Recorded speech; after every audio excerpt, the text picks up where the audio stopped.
তো আমার মতো কে কে আছেন এরকম ভাত ফ্রাই করে খান? গরম ভাত ফ্রাই করে ধোয়া উঠতেছে, দেখতেইছেন। খুব ভালো লাগে এই ভাতটা খাইতে। বিসমিল্লাহির রহমানির রহিম। ও জাস্ট অসাধারণ।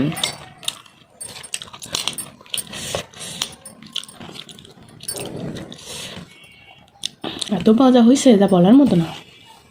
শীতকালে এরকম করে ভাত ভাজি করে খাইতে যে কি ভালো লাগে এটা বলে বোঝানো যাইব না। তো আমি কিভাবে আজকে ভাত ভাজি করতেছি সবাই দেখেন।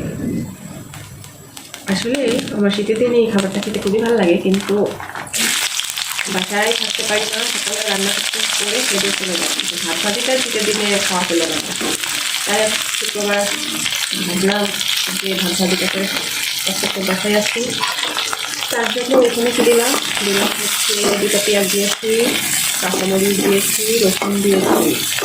এটা খুব সুন্দর করে পোড়া পোড়া করে ভেজে নেব।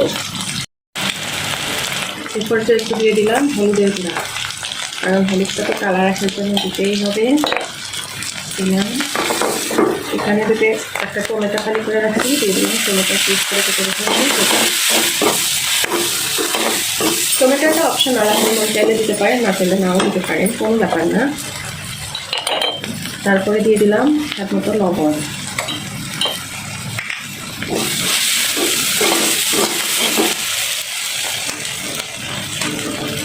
তারপরে দিয়ে দিলাম, তারপরে একটা ডিম দিয়ে দিলাম।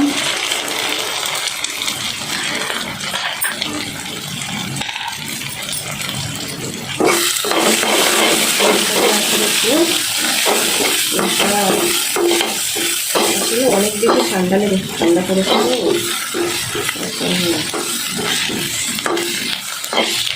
এর মধ্যে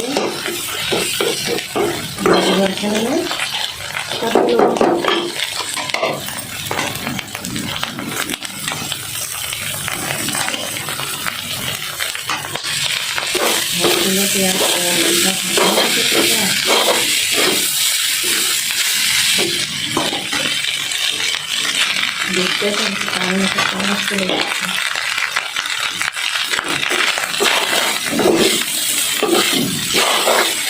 শীতের দিনে এরকম করে ভাত খাইতে ভালো লাগে।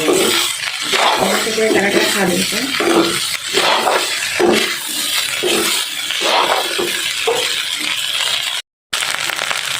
এরপরে আমি দিয়ে দিচ্ছি ধনে পাতা। গোলাপি ধনে পাতা দিয়ে দিচ্ছি।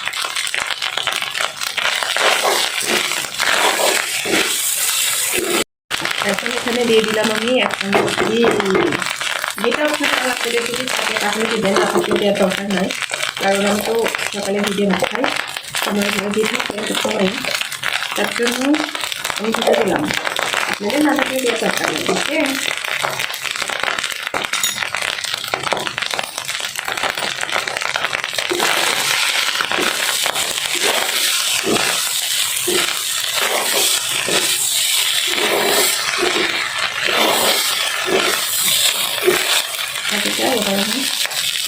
প্লেটে